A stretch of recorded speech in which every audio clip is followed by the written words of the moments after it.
All right, guys. Big business tonight. UFC 303. Alex Pereira looks to defend the light heavyweight title against Yuri Prochazka. They're fighting for the second time. Pereira, of course, won by knockout in the first fight. I thought this was a great replacement fight for Conor against Chandler. I think this is probably the best fight that they can make to kind of take the fans' attention off that.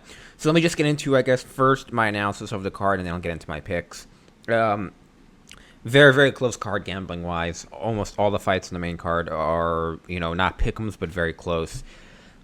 I kind of was back and forth on a lot of these fights, and I guess let's just start with the main event. I think it's just hard to bet against Pereira at this point. I'm going to pull up the lines on my phone or pull up the picks on my phone.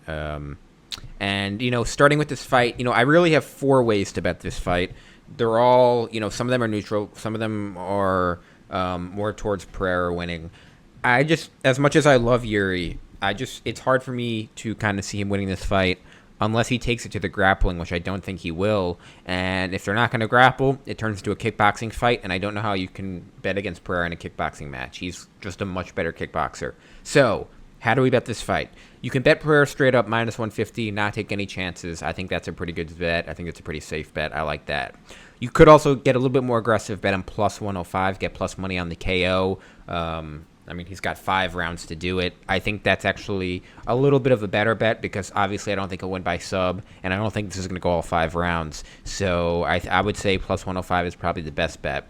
However, if you don't really want to take sides and you want to be neutral, which is kind of how I'm also leaning, I think you can take this fight to end in round 1 or in round 2. It's plus 200 and plus 300. I think this fight is going to end early, and I think Pereira will knock him out early. However, Yuri was winning that first round in the first fight. So, to recap, you could just take Pereira straight up, you could take him KO, or you can just take fight to finish rounds 1 and rounds 2. Those are the 4 ways I would bet this fight. I don't really have an issue with taking any of them, but that's the way I see it for that one.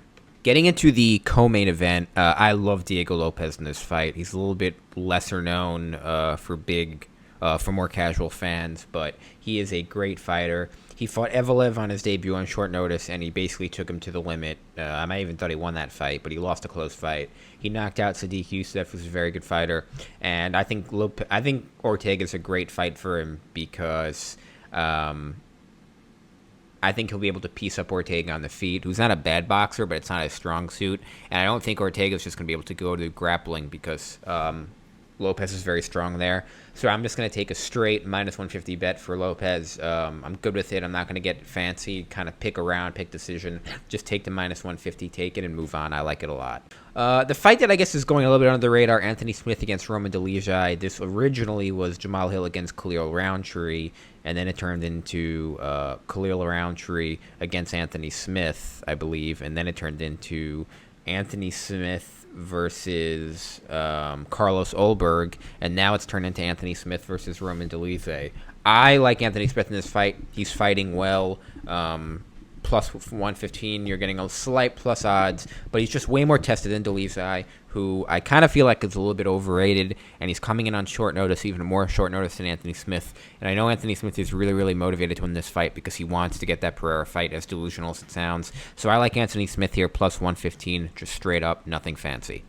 The fight I might be most excited about outside of the main event, Ian Gary against MVP Michael Venom Page, a very, very highly anticipated fight for me. It's too bad for Ian Gary. He won't be on the Conor card. But nonetheless, I like this fight. It's very, very hard to kind of handicap. It really comes down to, will Gary be able to put up with MVP style? Will he be used to the striking? If he gets in there and it's not a big deal for him, I think he'll easily cruise to a decision, maybe even put him away.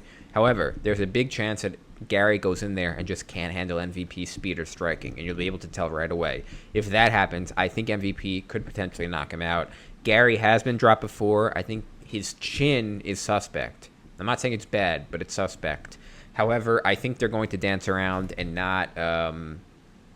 I don't think either of them is going to push the pace too much, so I'm going to take this fight to go the distance minus 165. It's going to be not a fun bet to try and hit because it's going to take 15 minutes of praying someone doesn't get knocked out. However, I do like that pick.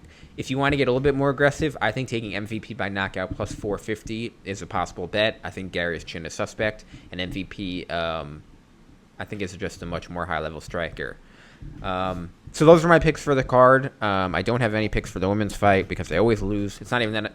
It's not that I'm against the women's fights. I just do not handicap them well. I don't pick them well, so I try to avoid them unless there's a pick that I really like. There's not a ton I like on the undercard. Maybe Joe Pyfer by KO, but other than that, I like the main card way more. So those are my picks for UFC 303. Let me know what you guys think in the comments, and as always, I'll see you on the next one.